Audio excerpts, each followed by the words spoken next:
Hello दोस्तों, स्वागत है आप सभी का एमआई कंपटीशन के यूट्यूब चैनल पर। आशा करते हैं कि आप सभी लोग अच्छे होंगे और अपनी प्रिपरेशन को बेहतर ढंग आप सभी लोग कर रहे होंगे। आज हम आप लोग जो यूपी पुलिस का प्रैक्टिस सेट जो है उसको हम लोग देख रहे थे, उसी का आज पार्ट नंबर 5 देखेंगे और बहुत शानदार शानदार क्वेश्चन के माध्यम से आप सभी लोगों को बहुत बेहतरीन बेहतरीन कॉन्सेप्ट के बारे में चर्चा करने वाले हैं। ठीक है, तो जैसा कि यूपी पुलिस री एग्जाम की हम लोग बात कर रहे हैं और री एग्जाम के लिए जो मैथ का जो सिलेबस है ये बहुत इंपॉर्टेंट है। ठीक है, और इससे बहुत ही शानदार शानदार क्वेश्चन आपको पेपर में देखने के लिए मिलते हैं और बिना मैथ का आपका सिलेक्शन संभव नहीं है। तो ये बहुत ही इंपॉर्टेंट रोल निभाता है आपके सिलेक्शन के लिए। आप लोग आराम से इस पूरे प्रैक्टिस सेशन को आराम से देखें और इसके साथ साथ आप लोगों को इस चैनल पर जीके जीएस करंट अफेयर्स और रीजनिंग के सारी क्लासेस चल रही हैं। आप लोग आराम से देख करके अपनी प्रिपरेशन को बेहतर कर सकते हैं। डे बाय डे आप लोगों को जितने बेहतरीन बेहतरीन क्वेश्चन हो सकते हैं हर संभव प्रयास किया जा रहा है कि सभी प्रकार के क्वेश्चन आपको करवाया जाए ताकि आप लोग अपनी प्रिपरेशन को बेहतर कर सके और अपने एग्जाम को क्रैक कर सके। तो हम लोग आज देखने वाले हैं यूपी पुलिस एग्जाम का प्रैक्टिस सेट नंबर 5 और इसमें बहुत ही शानदार शानदार क्वेश्चन के साथ साथ नए नए कॉन्सेप्ट को सीखेंगे जो कि आपके लिए बहुत इंपॉर्टेंट होने वाले हैं। तो चलिए हम लोग आज के सेशन को शुरू करते हैं और देखते हैं आज का पहला प्रश्न। आज का पहला प्रश्न सबसे पहले हम लोग देखेंगे कि जो हमारे पास क्वेश्चन है इस क्वेश्चन को कैसे सॉल्व करने का हम लोग अप्रोच लगाएंगे और शॉर्ट ट्रिक कैसे हम लोग अप्लाई करेंगे, उन सारी चीजों के बारे में जानना है। ठीक है, कह रहा है कि दो संख्याओं का योग, आपसे कह रहा है कि दो संख्याओं का योग आपके पास 40 दिया हुआ है तथा अंतर दिया हुआ है 20 संख्याएं हैं।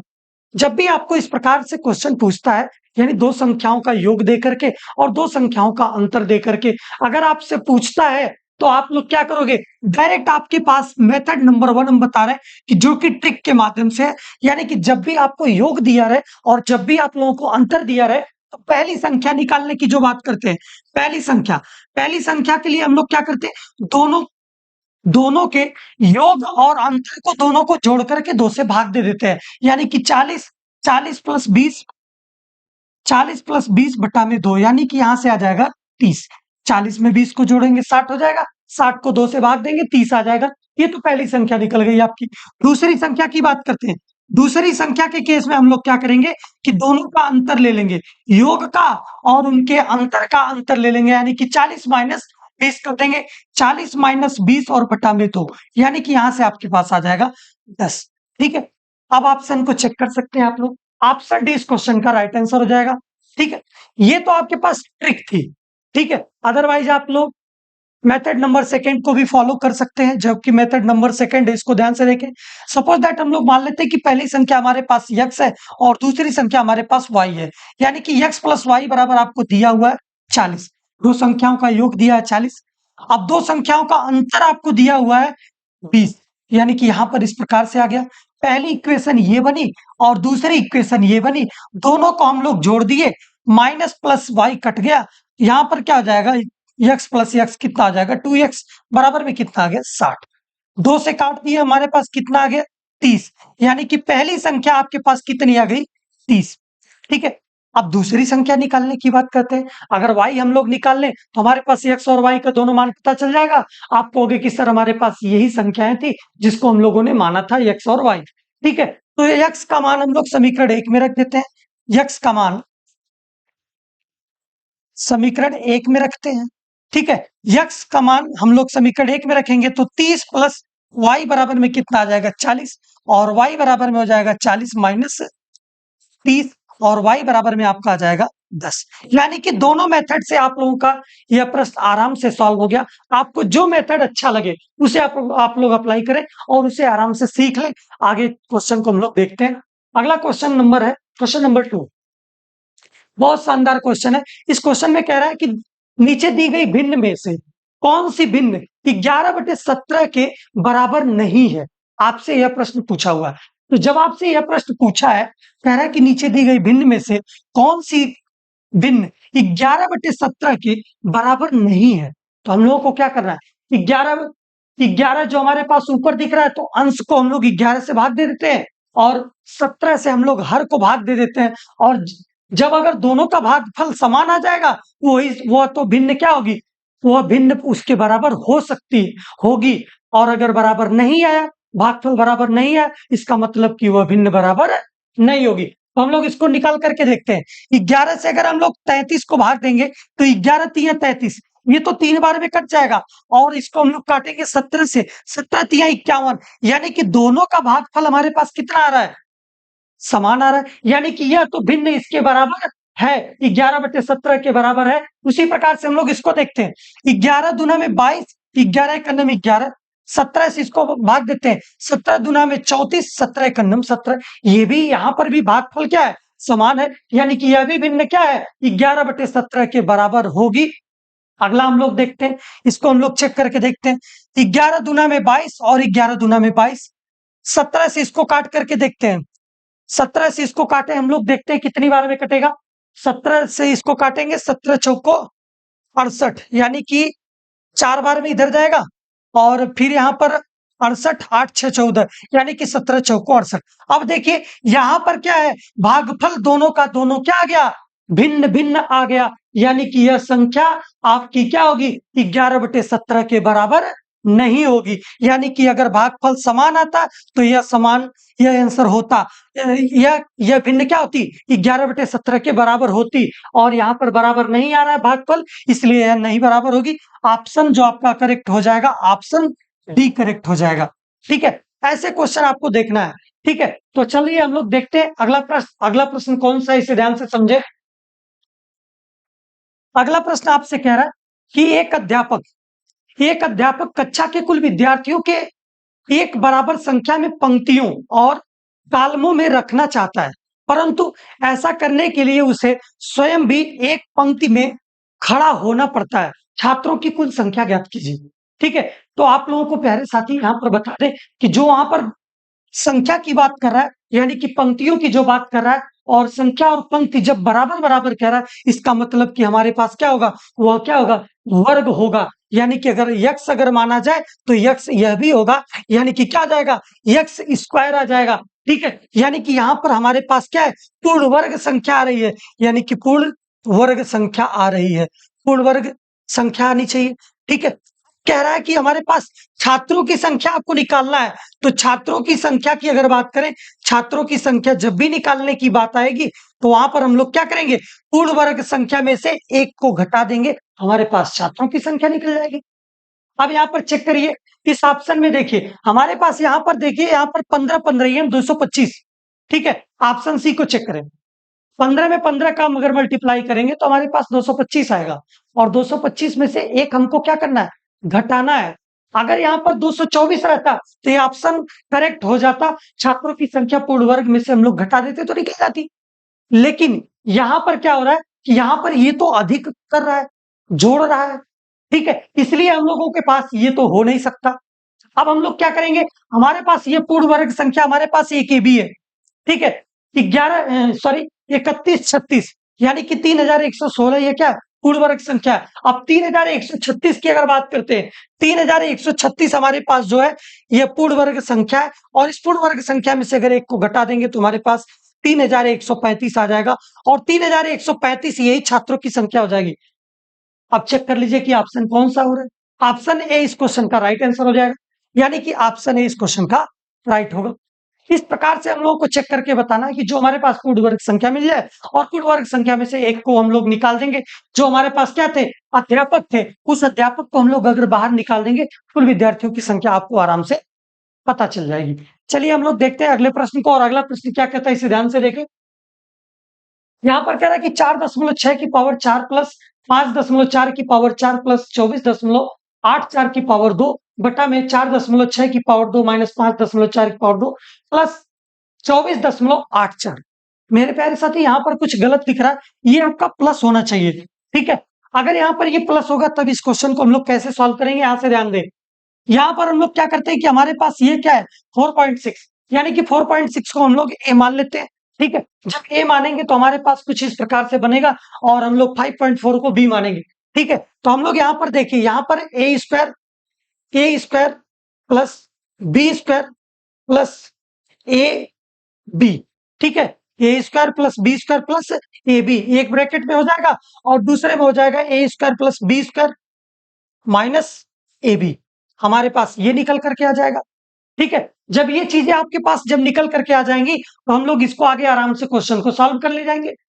ठीक है, जब ऐसे हमारे पास चीजें निकल करके आएंगी तो अब हम लोग हमारे पास यहाँ नीचे देखिए क्या दिया हुआ है, ए बी दिया, A square plus B square plus A B दिया हुआ है, यानी कि हमारे पास यहाँ पर दिया हुआ है A square plus B square plus A B दिया हुआ है, यानी कि ये का ये पूरा से इससे क्या आ जाएगा, कट जाएगा, और आपके पास बच गया A square plus B square plus minus A B. ठीक है, अगर हम लोग क्या करें इसमें एक ए बी को और जोड़ दे और एक ए बी को घटा दे, यानी कि एक ए बी को हम लोग क्या करिए घटा दिए और एक ए बी को जोड़ दिए, तो कोई फर्क पड़ेगा नहीं। अब यहाँ पर देखिए ये क्या बन गया, A square plus B square minus 2ab बन गया, और प्लस में क्या बन गया, ए बी। तो हम लोग इसको क्या लिख सकते हैं, ए माइनस बी का होल स्क्वायर, और यहाँ पर क्या जाएगा प्लस ए बी। अब हमारे पास जो हम लोगों ने ए माना है, ए हम लोगों ने इसको माना है और बी हम लोगों ने 5.4 को माना है, तो ए हमारे पास कितना है 4.6 और बी हमारे पास कितना है 5.4, 5.4 इसका स्क्वायर कर देंगे, प्लस ए हमारे पास 4.6 है, 4.6 और गुणा में 5.4। अब यहां से इसको सॉल्व करेंगे तो हमारे पास कितना आ जाएगा 8। अगर यहां से अगर हमारे पास 16 में से कितना बच रहा है, ठीक है, यानी कि हमारे पास अगर इसको घटाएंगे तो यहां से कितना आ जाएगा 5.4 की बात हो रही है ना, 5.4, 5.4। ठीक है, ये तो घटेगा नहीं इसमें से 4.6, 4.6 में से 5.4 घटेगा नहीं, तो हम लोग क्या करते हैं इसको घटा के देखेंगे, माइनस कितना आ जाएगा 0.8, माइनस 0.8 का स्क्वायर प्लस कितना आ जाएगा आपके पास, इसको मल्टीप्लाई कर लीजिए, 4.6 और कितना है 5.4, इसको मल्टीप्लाई करेंगे, 6 चौक का 24 को 4, हासिल 2 का 4 चौक को 16, 16 तो कितना आ जाएगा 18, 5 छक्का 30, 0 3 और 5 चौक को 20, 3 23, यानी कि 4 और 8 और यहाँ पर 4 और 2, 2 डिजिट के बाद डेसिमल है, यानी कि 1 और 2, यानी कि 2 डिजिट के बाद डेसिमल यहाँ पर लगा देंगे, यानी कि यहाँ पर आ जाएगा 24.84। अब हम लोग इसको मल्टीप्लाई इसका स्क्वायर करके देखेंगे, 8 अट्ठा में 64 और 0.6 आपका हो जाएगा, 2 डिजिट के बाद डेसिमल लग जाएगा, और यहाँ पर हमारे पास कितना है 24.84। अब 24.84 में हम लोग क्या करेंगे 0.64 को जोड़ देंगे, यानी कि यहाँ से 4 4 8, 8 में 6 को जोड़ेंगे, 8 6 14 को 4 और 4 1 5, यानी कि आपके पास करेक्ट आंसर अगर देखा जाए इस क्वेश्चन का 25.84 हो जाएगा, यानी कि ऑप्शन सी इस क्वेश्चन का राइट आंसर होगा। ऐसे प्रश्न आपके पेपर में देखने के लिए मिलते हैं, तो इस प्रकार से आप लोगों को ट्रिक्स को ध्यान देना होगा, और ये चैप्टर जो आपका सिंप्लीफिकेशन का है बहुत इंपॉर्टेंट है, इससे क्वेश्चन आपको बार बार देखने के लिए पेपर में मिलते हैं। तो चलिए हम लोग देखते हैं अगले प्रश्न को, वह अधिकतम संख्या क्या है जिससे 110 तथा 128 को भाग देने पर प्रत्येक स्थिति में शेष 2 बचता है।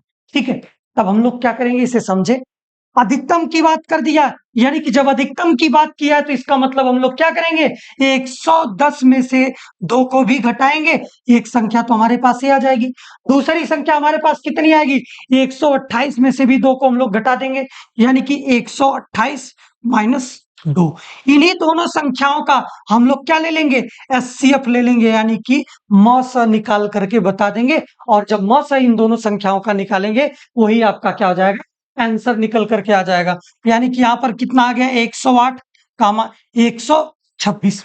ठीक है, अब हम लोग इसका फैक्टर करके निकाल करके देख सकते हैं कि कितना आएगा, 108 की बात करते हैं, 108 की अगर बात करें फैक्टर में तो हम लोग इसको क्या लिख सकते हैं, 2 से काटेंगे, 2 पंजा में 10, 2 चौक को 8, 2 से काटेंगे 27 दुना में 54, यानी कि 3 से 27 को काटेंगे, 3 9 27 और 3 त्रिक का 9, यानी कि 3 1 9 3, इसको हम लोगों ने काट करके यहां से चेक कर लिया। 126 को काट करके देखेंगे, 2 से काटेंगे 2 छक 12 और 2 3 में 6, 3 से काटेंगे 3 दुना 6 और 3 1 9 3, फिर 3 से काटेंगे, यहां से कितना आ जाएगा 3 7 21, यानी कि 7 से इसको काटेंगे 7 1 9 7, यानी कि अगर हम लोग देखते हैं जो दोनों में कॉमन होता था वही तो हमारे पास एचसीएफ होता था। अब यहाँ पर देखिए 1 2 यहाँ पर कॉमन है, इन दोनों में से 2 तो कॉमन निकल गया। अब 3 की बात करें, 3 एक यहाँ पर है और एक 3 यहाँ पर है, यहाँ पर भी कॉमन है, फिर एक 3 यहाँ पर भी और 1 3, यहां पर भी दोनों में से कॉमन क्या क्या निकल करके आ गया, 2 × 3 × 3, और इसके अलावा कोई भी कॉमन है नहीं है। इसका मतलब एचसीएफ हमारे पास कितना आ जाएगा, एचसीएफ यहां से 2 × 3 = 6 × 3 = 18, यानी कि ऑप्शन 20 क्वेश्चन का क्या हो जाएगा, करेक्ट आंसर हो जाएगा। ऐसे आप लोगों को चेक करके बताना है और ऐसे ही क्वेश्चन आपको पेपर में देखने को मिलते हैं। चलिए हम लोग देखते हैं अगले प्रश्न को, और अगला प्रश्न कह रहा है रेशियो एंड प्रोपोर्शन का। यह प्रश्न आपको कह रहा है कि ए अनुपाते बी अनुपाते सी का अनुपात दिया हुआ 2:3:4 और 2a-3b+4c = 33 है, तो सी का मान ज्ञात कीजिए। अब मेरे प्यारे साथी यहां पर ध्यान दें, ए का वैल्यू कितना है 2, बी का वैल्यू कितना है 3, सी का वैल्यू कितना है 4, यानी कि हमारे पास ए का वैल्यू 2 यूनिट, बी का वैल्यू 3 यूनिट, सी का वैल्यू 4 यूनिट है। तो हम लोग क्या करेंगे, यहां पर इसके वैल्यू को रख करके देखते हैं। ए का वैल्यू कितना है 2 यूनिट, माइनस बी का वैल्यू कितना है, यहां पर बी का वैल्यू कितना है 3 यूनिट, प्लस सी का वैल्यू कितना है 4 यूनिट, यानी कि 4 गुना में 4, और यही तो हमारे पास इतना यूनिट बनेगा, और यह यूनिट बराबर हो जाएगा आपके पास 33 की। अब यहां पर ध्यान दें, 2 दूना में 4, माइनस 3 त्रिक का 9, प्लस 4 चौको 16, ठीक है, 16 4 20, और 20 में से अगर 9 को घटाएंगे तो कितना आ जाएगा 11 यूनिट आ जाएगा, और 11 यूनिट आपका 33 के बराबर है। 11 से काटेंगे 3 बार में कट जाएगा, 1 यूनिट का मान आपके पास निकल करके आ गया 3, और जब 1 यूनिट का मान आपके पास निकल करके आ गया 3, तो आपसे पूछा है कि सी का मान ज्ञात कीजिए। सी का मान आपके पास कितना है, सी का मान आपके पास है 4 यूनिट, और 4 यूनिट जब आपके पास सी का मान है तो 4 गुना में कितना आ जाएगा 3, और 4 3 में हो जाएगा 12। इस प्रकार से ऑप्शन डी इस क्वेश्चन का क्या हो जाएगा, करेक्ट आंसर हो जाएगा। ठीक है, ऐसे क्वेश्चन आपको पेपर में देखने के लिए मिलते हैं। तो चलिए हम लोग देखते हैं अगले प्रश्न को, और अगला प्रश्न आपका है बहुत ही शानदार, जो कि साझेदारी चैप्टर से यानी कि पार्टनरशिप से है। चलिए, कह रहा कि एक व्यापार में एबीसी 3 साझेदार हैं, लाभांश कुल लाभ का 3/16 ए के केस में है। ठीक है, ए का कह रहा है, यहां पर ए होना चाहिए ना, ठीक है, तथा बी का लाभांश कुल लाभ का 1/4 है। यदि सी को 243 का लाभांश मिला तो बी को कितनी राशि मिली होगी। ठीक है, ये आपसे प्रश्न पूछ रहा है। तो देखिए ध्यान से, अगर हम लोग क्या करें, ए का आपको दिया हुआ है और ए का दिया हुआ है और बी का दिया हुआ है, तो हम लोग सी का निकाल सकते हैं, यानी कि सी का लाभांश बराबर यहां से कैसे निकालेंगे, सी का लाभांश बराबर हो जाएगा 1 माइनस ए का लाभांश यानी कि 3/16, प्लस बी का लाभांश कितना है 1/4। इसको हम लोग सॉल्व करेंगे, 1 माइनस 3/16 प्लस इसका एलसीएम ले लेंगे तो हमारे पास यहाँ पर 16 एलसीएम आ जाएगा, प्लस यहाँ पर हो जाएगा 4 से काटेंगे 4 बार में कटेगा, और यहाँ पर कितना आ जाएगा, सॉरी इसे इरेज कर लेते हैं, फिर से लिखते हैं। ठीक है, चलिए देखते हैं हम लोग इस चीज को कैसे सॉल्व करेंगे। 1 माइनस कितना आ जाएगा 16, 4 का एलसीएम ले लेंगे, हमारे पास इसका एलसीएम आ जाएगा 16 का, और इसको सॉल्व करेंगे 3 ऊपर कितना आ जाएगा 4 चौको 16, 4 एक नम 4। ठीक है, फिर से 16 का एलसीएम ले लेंगे तो यहाँ पर कितना आ जाएगा 16 माइनस 4 3 7, और बराबर में कितना आ जाएगा आपके पास, और 9 9 7 16, यानी कि 9 बटा में कितना आ जाएगा 9 बटे में 16। अब यहाँ पर देखा जाए एबीसी तीनों का लाभांश कितना प्राप्त हुआ, इसे समझे हम लोग। ए अनुपाते बी अनुपाते सी के लाभांश, ठीक है, ठीक है, तो यहां से कितना आ जाएगा, ए का लाभांश कितना है, ए का लाभांश आपके पास 3/16 है, 3/16 आ गया।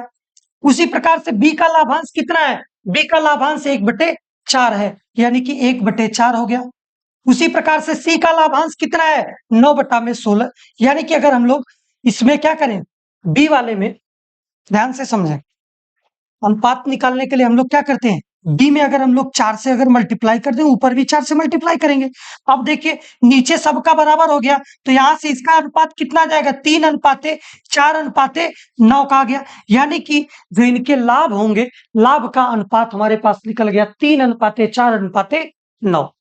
अब आपसे पूछा क्या है, दिया क्या था क्वेश्चन में, सी को दिया था कि सी को 243 रुपए का लाभांश होता है, यानी कि सी का हमारे पास कितना है, सी का यहाँ पर 9 यूनिट है, यानी कि 9 यूनिट का मान आपके पास दिया हुआ है, 9 इकाई का मान 243 दिया हुआ है। 9 से इसको काटेंगे, 9 दुना में 18 और 9 सत्ते 63, यानी कि 1 यूनिट का मान आपके पास पता चल गया मेरे प्यारे साथी, 27 रुपए है। अब आपसे जो पूछा है उसको आप बता सकते हो।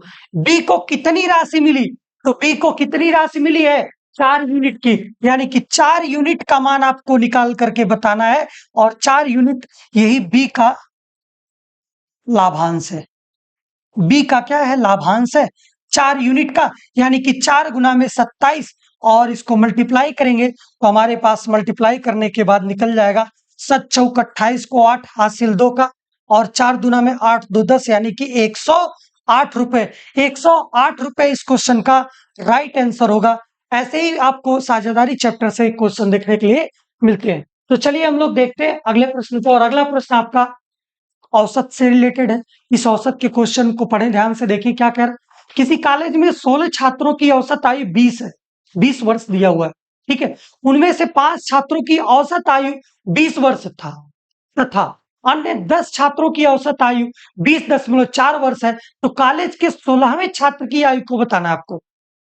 मेरे प्यारे साथी यहां पर ध्यान से समझे, 16 छात्रों की औसत आयु कितना है, 20 है। तो 16 छात्रों की कुल आयु, 16 छात्रों की कुल आयु निकाल लेते हैं हमारे पास।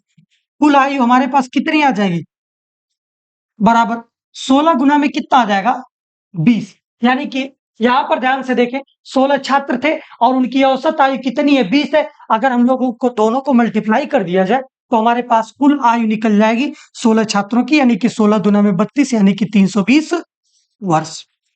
ये चीज आपको निकल करके आ गई। अब बात आती है, हमारे पास 5 छात्रों की औसत आयु 20 वर्ष है और 10 छात्रों की औसत आयु 20.4 है, यानी कि अगर हम लोग देखते हैं, ठीक है, 5 छात्रों की औसत आयु, 5 छात्रों की कुल आयु निकाल लेते हैं। 5 छात्रों की कुल आयु, 5 छात्रों की कुल आयु कितनी हो जाएगी, 20 गुना में 5, यानी कि 20 गुना में 5 करेंगे तो कितना आ गया, 100 वर्ष आ गया।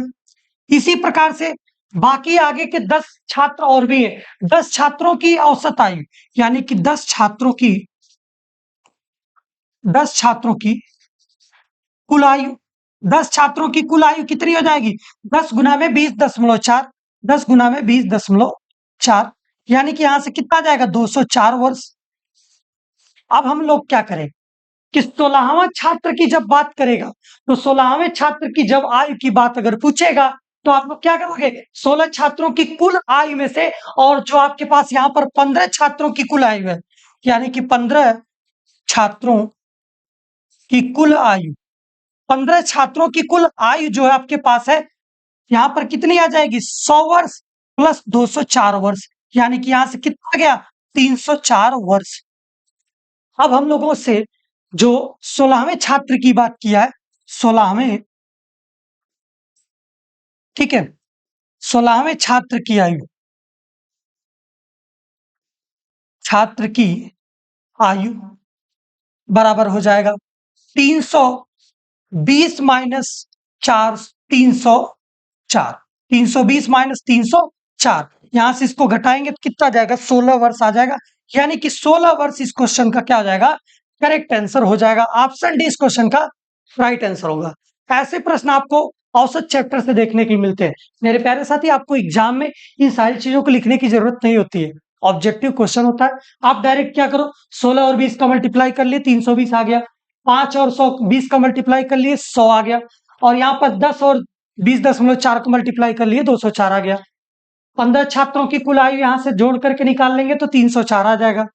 320 में से 304 को घटा देंगे, डायरेक्ट आपको एग्जाम में आंसर निकल करके आ जाएगा। तो आप लोगों को इस सारे कॉन्सेप्ट को आराम से कॉपी पेन लेकर के नोट करें और ज्यादा से ज्यादा प्रैक्टिस करें, तभी आप लोगों की इफिशियंसी अच्छी हो पाएगी और आप लोग पेपर में अच्छा नंबर गेन कर पाएंगे। अगला क्वेश्चन कह रहा है, चीनी का मूल्य ₹25 प्रति किलोग्राम, ₹25 से घट करके ₹20 प्रति किलोग्राम कर दिया गया। खपत में कितने प्रतिशत की वृद्धि की जाए ताकि कुल खर्च समान हो जाए? मेरे प्यारे साथी, आपको यहां पर क्या दिया हुआ है? यहां पर यह मूल्य दिया हुआ है। मूल्य को हमको कितना घट करके 20, 25 से कितना घट करके हो जा रहा है? 20 हो जा रहा है। तो आपको कह रहा है खपत में कितने प्रतिशत की वृद्धि की जाए ताकि कुल कुल खर्च क्या रहे? समान रहे। तो इस केस में हम लोग क्या करेंगे?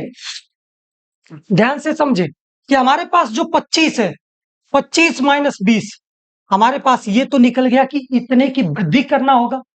यानी कि 25 में से अगर हम लोग 5 की अगर बात करें तो हमारे पास 25 में से अगर 20 को घटा दें, 5 केजी की हमको वृद्धि करनी होगी। और 5 केजी की जो वृद्धि करनी होगी वो किसके परिप्रेक्ष्य में करनी होगी? जो घट गई है, जितना घटा हुआ उसकी प्राइस, जितना घटा है उसका मूल्य, उसके हम लोगों के परिप्रेक्ष्य में लेकर के चलना होगा। यानी कि हम लोग क्या करेंगे? ₹20 घटा था, ₹20 घट करके हुआ था 25 से, तो हम लोग क्या करेंगे? 20 से यहां पर लेकर के चलेंगे और इतने प्रतिशत की हमको वृद्धि करनी होगी। यानी कि यहां से क्या करेंगे? यहां से प्रतिशत की जगह पर हम लोग 100 लिखेंगे ना बेटा, हम लोग को प्रतिशत निकालना था ना। तो यहां पर गुना में क्या आ जाएगा? 100। यानी कि प्रतिशत वृद्धि इतनी करनी होगी और 25 में से 20 घटाएंगे तो 5 आ जाएगा और 20 और गुना में 100। 20 से काटेंगे 5 बार में कट जाएगा, 5 पंजा में 25, यानी कि 25% की क्या करनी होगी? वृद्धि करनी होगी। ठीक है, 25% की उसकी खपत में वृद्धि करनी होगी ताकि खर्च क्या रहेगा? समान रहेगा। जितना पहले खर्च कर रहा था उतना अब भी खर्च करेगा। यानी कि यहां पर हमारे पास 25% इस क्वेश्चन का करेक्ट आंसर हो जाएगा, यानी कि ऑप्शन बी हो जाएगा। चलिए अब हम लोग देखते हैं अगले प्रश्न को, और अगला प्रश्न क्या कह रहा है इसे ध्यान से समझे। आपका ये दुकानदार से रिलेटेड क्वेश्चन है, यानी कि जो आपका प्रतिशत और डिस्काउंट, डिस्काउंट प्रतिशत दोनों दोनों चैप्टर को मिलाकर के यह प्रश्न है। और आपको डिस्काउंट से बहुत ही शानदार शानदार क्वेश्चन एग्जाम में देखने के लिए मिलते हैं। तो इस क्वेश्चन को ध्यान से समझे कि हमारे पास एक क्या क्या रहा है कि 20% की दो क्रमिक छूट कह रहा है, तो विक्रय मूल्य निकाल करके बताना है। आपसे पूछा है यहां पर, देखिए ध्यान से कि जो एमआरपी की बात कर रहा है, एमआरपी जो हमारे पास उसको दिया हुआ 2400 है, लेकिन वह कह रहा है कि 20% की दो क्रमिक छूट दी जा रही है। जब क्रमिक छूट दी जा रही है उस केस में आपको विक्रय मूल्य को निकाल करके बताना है। तो विक्रय मूल्य निकालने के लिए मेरे प्यारे साथी, विक्रय विक्रय मूल्य बराबर, पहला जो मेथड आपका है, विक्रय मूल्य बराबर हमारे पास 2400 और गुना में कितना डिस्काउंट दे रहा है? 20% का दे रहा है। और कितनी बार दे रहा है? 2 बार दे रहा है। यानी कि यहां पर क्या हो जाएगा? 100 माइनस 20, 100 माइनस 20 बटा में 100, और फिर गुना में क्या होगा? 100 माइनस 20 बटा में 100। इधर हम लोग लिखते हैं, इसे ध्यान से देखें। यानी कि जब आपको विक्रय मूल्य निकालना होगा तो कैसे सॉल्व करेंगे, देखें।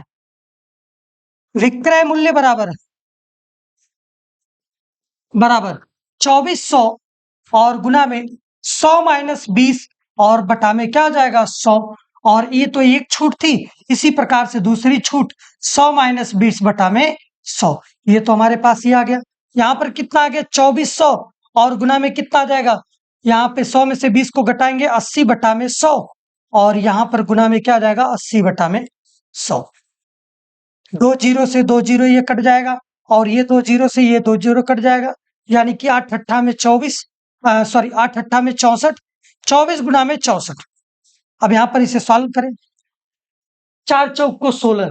अब देखिए 4 चौक को 16 की बात करें अगर, तो हमारे पास इकाई अंक कितना आ रहा है? 4 चौक को 16, यानी कि इकाई अंक आपके पास 6 आ रहा है। अब देखिए इकाई अंक 6 किसी में है? यहाँ पर तो नहीं है, यहाँ पर भी नहीं है, यहाँ पर भी नहीं है, यहाँ पर है। इसका मतलब ऑप्शन ए इस क्वेश्चन का राइट आंसर हो जाएगा, और 1536 इस क्वेश्चन का राइट आंसर होगा। ऐसे प्रश्न आपको पेपर में देखने के लिए मिलते हैं। तो चलिए हम लोग देखते हैं अगले प्रश्न को, और अगला प्रश्न आपका सिंपल इंटरेस्ट से है। कह रहा है कि 13% वार्षिक साधारण ब्याज दर से 4 वर्षों में या 1520 प्राप्त करने के लिए कितनी धनराशि ऋण पर दी जानी चाहिए? आपसे इसे पूछा हुआ है।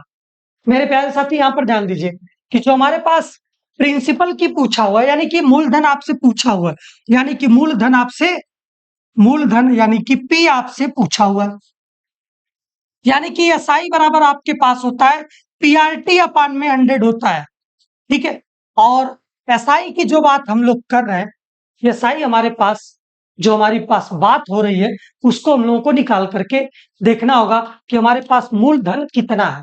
अब देखिए यहां पर ध्यान से समझे, 1520 जो है, 1520 आपके पास क्या है, यह मिश्र धन है, यानी कि यह अमाउंट है। जो मेरे प्यारे साथी, अमाउंट जब निकल गया तो यहां से हमारे पास कह रहा है अमाउंट बराबर होता है प्रिंसिपल प्लस एसआई होता है, और अमाउंट आपका दिया हुआ 1520 माइनस आप प्रिंसिपल कर देंगे तो हमारे पास एसआई निकल जाएगा।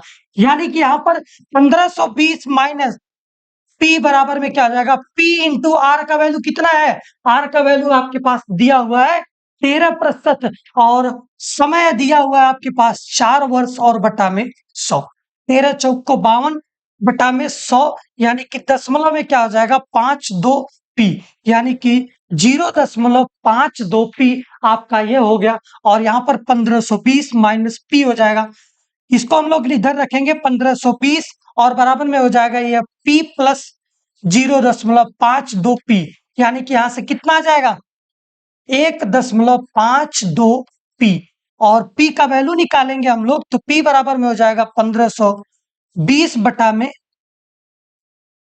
1.52। अब हम लोग क्या करेंगे, यहां से इसको हम लोग डेसिमल को हटाएंगे, 100 से मल्टीप्लाई यहां पर करेंगे और 100 से मल्टीप्लाई ऊपर करेंगे।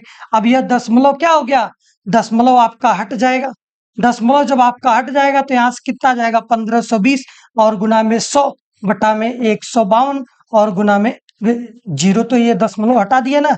ठीक है, तो यहां से कुछ नहीं होगा, यहाँ पर इसे डायरेक्ट हम लोग काट करके देखते हैं, यानी कि 10 12 में कट जाएगा, यही तो आपके पास प्रिंसिपल आएगा, और प्रिंसिपल बराबर आ जाएगा आपके पास 1000, यानी कि 10 का मल्टीप्लाई 100 में कर देंगे तो यहां से आपका निकल जाएगा 1000, और 1000 रुपए इस क्वेश्चन का राइट आंसर होगा, यानी कि ऑप्शन डी इस क्वेश्चन का करेक्ट आंसर होगा।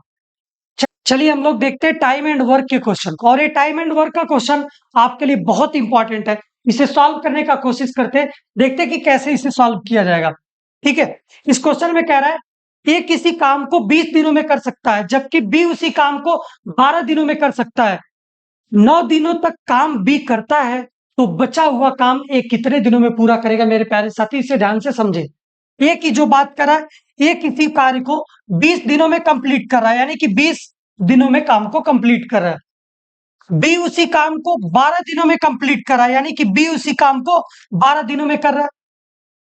बी 9 दिनों तक कार्य को करता है तो बचा हुआ कार्य ए कितने दिनों तक कार्य को करेगा, यानी कि इन दोनों का एलसीएम लेंगे, 20 और 12 का एलसीएम लेंगे तो हमारे पास क्या आ जाएगा 60 यूनिट आ जाएगा, यानी कि यही हमारे पास क्या बनेगा टोटल वर्क बनेगा, यानी कि टोटल वर्क आपके पास कितना आ गया 60 यूनिट का। और जो हम लोग इसका इफिशियंसी निकालते हैं यानी कि दक्षता, 20 से भाग देंगे 60 में तो कितना आ जाएगा 3 यूनिट प्रतिदिन, यानी कि 3 यूनिट प्रतिदिन कार्य करेगा ए, और 12 25 60 यानी कि 5 यूनिट प्रतिदिन यह काम को करेगा डी।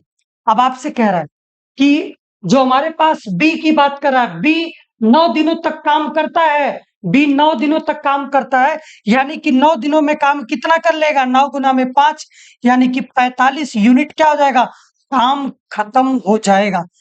बचा हुआ काम कितना होगा, बचा हुआ कार्य, बचा हुआ कार्य कितना आ जाएगा 60 माइनस 45, और 60 माइनस 45 बराबर 15 यूनिट, और 15 यूनिट को करना किसको है ए को, ए द्वारा बचा हुआ कार्य करने में लगा समय। ठीक है, तो यहां पर कितना आ जाएगा 15। अब देखिए ए की इफिशियंसी कितनी है 3 यूनिट की है। ठीक है, ए की इफिशियंसी जब 3 यूनिट की है तो बचा हुआ कार्य ये कितने दिनों में समाप्त करेगा, यानी कि 15 बटा में 3 कर देंगे तो 3 5 6 में कितना आ जाएगा 15, यानी कि 5 दिनों में ये क्या कर देगा उस कार्य को समाप्त कर देगा, यानी कि ऑप्शन सी इस क्वेश्चन का राइट आंसर हो जाएगा। ऐसे प्रश्न आपको पेपर में देखने के लिए मिलते हैं। तो चलिए हम लोग देखते हैं अगला प्रश्न। अगला प्रश्न क्या रहा है, किसी आयत का विकर्ण 15 सेंटीमीटर तथा लंबाई 12 सेंटीमीटर है, यहां पर छूट गया है, तो आयत का क्षेत्रफल ज्ञात कीजिए। आयत का क्षेत्रफल ज्ञात करें। ठीक है, आयत का क्षेत्रफल ज्ञात करें। ठीक है, किसी आयत का विकर्ण 15 सेंटीमीटर, यानी कि विकर्ण विकर्ण बराबर होता है हमारे पास आयत का विकर्ण जो होता है,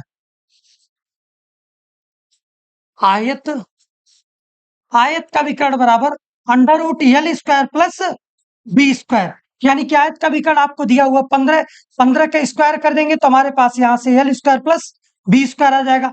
15 का स्क्वायर 225, और यहां से आपको लंबाई दिया हुआ 12 मीटर, 12 सेंटीमीटर का दिया हुआ है।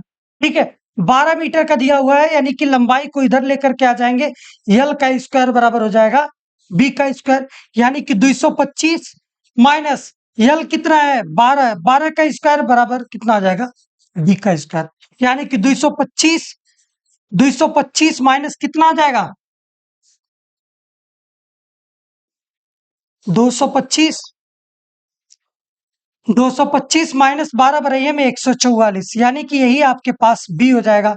और यहां से कितना आ जाएगा 81, और बी बराबर में हो जाएगा अंडर रूट 81, तो बी का मान आपके पास आ जाएगा 9 सेंटीमीटर। अब जब आपके पास बी का मान निकल गया तो आयत का क्षेत्रफल होता क्या है, आयत का क्षेत्रफल होता है लंबाई गुणा में चौड़ाई, यानी कि एल इंटू बी। एल आपके पास है 12 और बी आपके पास कितना है 9, यानी कि 12 9 में कितना आ जाएगा 108 सेंटीमीटर स्क्वायर, यानी कि 108 सेंटीमीटर स्क्वायर। यहां पर सेंटीमीटर में सब दिया था ना, तो यहां पर भी सेंटीमीटर में ही होना चाहिए, सेंटीमीटर में ही होना चाहिए ना, सेंटीमीटर का स्क्वायर हो जाएगा। ठीक है, सब सेंटीमीटर में है तो यानी कि क्षेत्रफल भी क्या आ जाएगा सेंटीमीटर स्क्वायर में हो जाएगा, यानी कि ऑप्शन ए इस क्वेश्चन का राइट आंसर हो जाएगा। ठीक है, चलिए हम लोग देखते हैं अब इसके आगे, इसके आगे क्या है इसे समझते हैं हम लोग। चलिए अगला प्रश्न हमारे पास क्या है, किसी कमरे की चारों दीवारों का क्षेत्रफल 660 मीटर स्क्वायर है तथा उनकी लंबाई चौड़ाई की दोगुनी है। यदि कमरे की ऊंचाई 11 मीटर हो तब आधार का क्षेत्रफल मीटर स्क्वायर में ज्ञात कीजिए। मेरे प्यारे साथी यहां पर ध्यान से समझे कि जो कमरे के चारों दीवारों का क्षेत्रफल होता है, कमरे की चारों दीवारों का क्षेत्रफल होता है 2 into L plus B into H. ठीक है, यही तो होता है हमारे पास। ठीक है, यही हमारे पास कमरे के चारों दीवारों का क्षेत्रफल होता है। अब वो कह रहा है कि लंबाई चौड़ाई की दो गुनी है, यानी कि जो आपकी लंबाई है वो चौड़ाई की क्या है दो गुनी है, यानी कि आपके पास यहाँ पर तो ऑलरेडी दिया हुआ है 660 मीटर, ये तो दिया था। लंबाई को कह रहा है चौड़ाई की दो गुनी है, यानी कि 2b प्लस क्या आ जाएगा b, और इंटू में क्या आ जाएगा h की बात कर रहा है, ऊंचाई कितना है 11 मीटर, यानी कि यहाँ पर गुना में क्या हो जाएगा 11। ठीक है, अब यहां से इसको काट करके देखेंगे 33 दुना में 66, यानी कि 330 आ जाएगा, और 11 से इसको काटेंगे 11 तिया 33, 30 आ जाएगा। अब यहाँ पर कितना आ जाएगा 2b और प्लस b कितना आ जाएगा 3b, 3b बराबर आ जाएगा 30, और 3 से इसको काटेंगे 3 दहा में 30, b का मान आपके पास आ गया 10। तो यल का वैल्यू कितना आ जाएगा आपके पास, यल का वैल्यू है 2 इंटू बी, यानी कि 2 इंटू 10, और बराबर में कितना आ जाएगा 20। अब आपसे प्रश्न में पूछा क्या है इसे देखते हैं हम लोग।